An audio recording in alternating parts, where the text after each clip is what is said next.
Swole Benji here. Today I'm going to teach you how to completely cheese and solo the Draconic Tree Sentinel all the way up here at the capital city. The reason I'm teaching this to you is because if you want to get into the capital city so that you can have access to Flame Grant Me Strength or other really good drops in here, you can no longer wrong warp to it as of April 19th. That was patched out, so you actually have to beat the boss in front of the capital. And you have to either clear, you need two great runes, so you need to either take out Godric, Rykard, which is the snake boss, which is up here in the Volcano Manor, or this lady, the Moon Lady, in I forget what it's called, the Rhea Lucaria Academy. Yeah, so you need at least two of those bosses defeated to be able to access the capital. So I'm going to teach you the easy way to kill them. Now, the first thing we're going to do is we are down here at the Castle Morn Rampart, okay? So you start the game here at the first step. You just completely go south, cross this bridge with one ballista, go through this pathway, and get this gray site. It's really easy to get to. Now, you want to bring a ranged weapon or a ranged attack, because we need to hunt a scarab in this forest that's right here, okay? And you need a ranged weapon or a really fast swinging weapon. So like the flail, it swings too slowly, right? This takes too long because this scarab teleports. This scarab is very elusive, all right? Now what I'm going to be doing is I'm just going to be using an explosive stone. You could use any kind of ranged attack will be just fine. Otherwise, if you have a thrusting sword, these are pretty quick. So it is a bit of work, but you will be able to take out this scarab with a melee weapon if you're determined enough, but it's just kind of a hassle. It's somewhat easier to shoot it with a bow. So right in here, there's the scarab. Now, as soon as I get close to attack it, it's going to teleport randomly. So instead, I'm just going to throw an explosive rock at it, and I missed. That's fine. Still missed. Okay, it teleported over here. So we're just going to try again.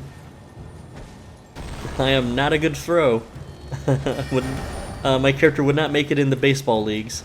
Alright, now where did he go? He didn't disappear entirely, he just teleported somewhere. So this is why you really want to use like a bow or something. My explosive stone's not working so good.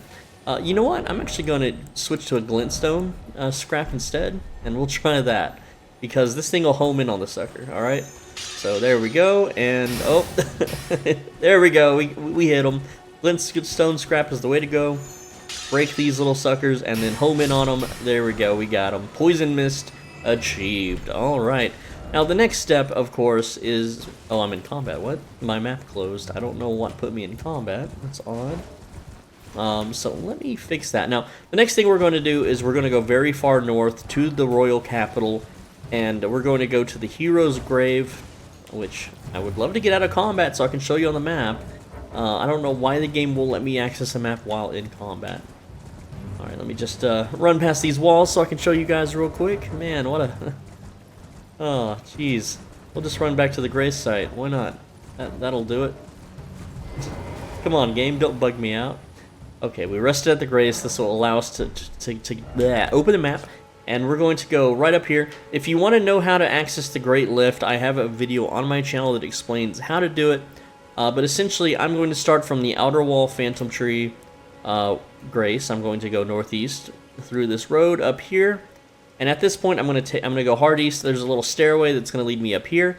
I'm going to ride this road downward under this bridge, get the grace site here at the hero's grave. Then over here, there's a spirit spring, which will jump us right here, sort of. And then the boss is located right there. And essentially, I'm going to show you how we're going to cheese it. Let me skip ahead here. Alright, once you have gotten the Azuria Hero's Grave Grace site, we're going to now leave the Grace site. And I'm going to show you how to get to the boss from here. Again, you just ride right under the bridge, taking this little road here. And you'll find it's super easy. It's a big mausoleum-like building. You won't miss it. I don't think it deserves a spot in the video on how to explain how to get here. So yeah. So now we're going to leave. Alright, and then we're going to go straight ahead. There is some bears, it's fine. Now, I'm going to ride straight ahead, and then I'm going to go left under, like, in between this little archway here. Alright, so you got the stone pillar to my left, and you got the wall to my right, and we're gonna go right through here, and there's the spring jump, alright? Now, we're gonna jump facing northwest, in between north and west. Gonna jump up here, and we're gonna turn to the north. There we go. So now, we're going to ride along this wall. There's gonna be a golem that shoots a bow. He's shooting someone else. He's not after us, we're fine. And then we're going to continue to follow along this rocky path until you see this little summoner icon, and then there is the Draconic Tree Sentinel. Now this guy is absolutely dangerous. Now here's the cool thing. If he kills you, there's a Shrine of Marika nearby. You can restart literally like right here. Like here's the shrine. You restart right here, right in front of the boss. So here's how we're going to do it. And you know what? I actually forgot to memorize the spell on my hotbar, so I'll be right back. Man, I am not prepared. Alright, so here's what we're gonna do, is we're gonna sneak up behind him, and we're gonna cast Poison Mist on him, and he won't be alerted to us. Now, if you try to approach him from the right side, he'll see us, but if we go all the way over here, hop off our mounts, and crouch down, sneak in through the bushes like the tutorial taught us how to do, we can actually get behind him without him noticing us. So, there we go. We are now behind him. I'm going to switch to Poison Mist, and it takes a few casts to actually poison him, alright? So I'm going to lock onto him. I'm right behind him.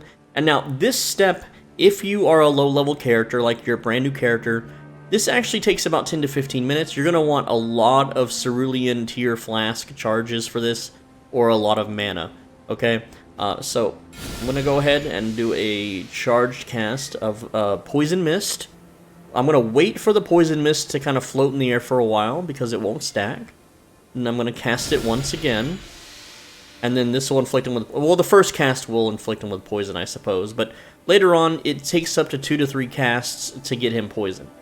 From here, you just AFK until the poison wears off, and then you reapply it. You don't keep casting it. It's not going to do anything. It's not going to make it go faster. This is a very time-lengthy process. But there is, if you are a leveled character like I am, and you have something called the Ant Spur Thrusting Sword, you can use this bad boy to give him Scarlet Rot, which will take about half his HP, and because he is considered an outdoor boss, you will be able to hurt him and then run away. Hopefully, he does cast spells as you run away that are very fatal. But if we give him Scarlet Rot and then we run to that Spirit Spring jump, we will be able to speed this process up massively, okay? You should only do this if you're leveled. Now, I'm actually going to wait until this poison... Well, nah, I don't know if I should wait. I'm just going to go ahead and show you. That way, you know, the video's not taking all day. So, I am a shield user. I'm going to poke him about 7 or 8 times and give him that Scarlet Rot that he deserves. He's going to slam into me. There we go. He's Scarlet Rotted. At this point, I'm going to block his attack. I'm going to run away. I'm just going to unlock my camera and run. And he's going to start throwing spells. I'm going to jump, get some cover here. And our goal is to run back to that Spirit Spring jump, because he will follow and he will cast spells, even as far as here. Don't think you're safe. See, we barely got... That would have killed us if that hit.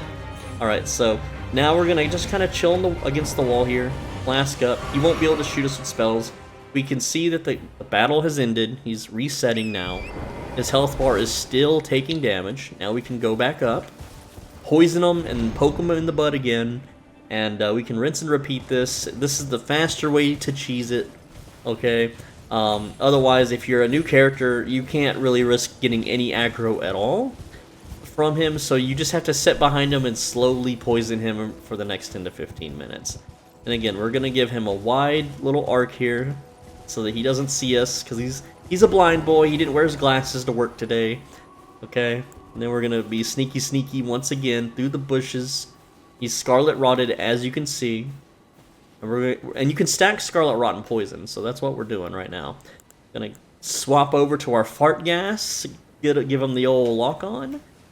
And let's give him some more of the old green mist. Now, if you're on PC, and you Alt-Tab, for instance, to enjoy some YouTube or something, do not click the game window to go back in, because you'll just stab him and alert him to your presence, okay?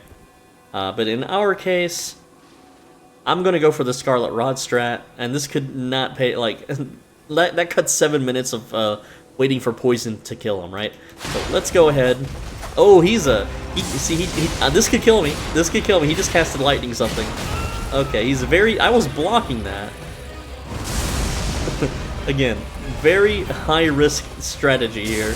Okay, that's a spell, and here comes the lightning. I'm just gonna roll. And block the fireball. I'm halfway dead. Very high risk. Yeah, I'm dead. So, obviously it didn't pay off, but essentially, I'm gonna skip to where he dies, okay? So you don't have to watch me do this over and over. Alright, and he is down. So once you kill the Draconic Sentinel, you get his stuff here. This pathway opens. Now, you need 2 great runes to proceed after this. Now, the 2 most common great runes that you will get are Godfrey, which is right here in the castle. This is like the first boss of the game is right here, Margit. You beat him, you go through the castle, and then you fight Godfrey. All right. After that, you can either go here to I forget what it's called. Yeah, you can fight Renala, the Queen of the Full Moon. I have a video on my channel about that. It takes like 15 minutes. It's really quick.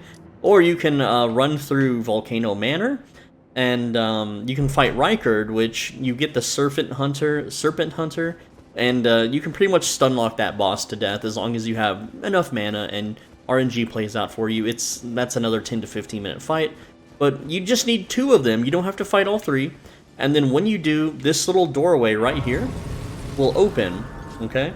And because my character had already accessed this using wrong warps before the patch, I have access to get in here anyway. But once you've had access, you will go up a lift, and then you will get another grace site, which looks like this, and then you can proceed through the capital. And I have a guide on my channel on how to get through this zone extremely fast, so you can literally get the spell that I'm using right now called Fire's Deadly Sin. This is an absolute awesome spell. It stacks with weapon enchants for some reason. But yeah, that's the video. That's how to beat the Tree Sentinel the easy way, the cheese way. So hopefully that helped you guys out. I'm SwolBenji. Thanks for watching. As always, be a bro and stay swole. Leave a like, leave a comment on other people's comments. Subscribe it because I make Elden Ring videos every single day. And this is actually a miniature part of a much larger guide. So be on the lookout for that when it comes out. And also, if you're financially stable, please support me by becoming a channel member. It's $5 a month. It's like being a Twitch subscriber. You get access to private, more personal videos, emotes that you can use in YouTube live stream chats, or the comment section. I've seen it there too. And it's a lot of fun. Thank you guys so much. Come back tomorrow for another Elden Ring video. Take care.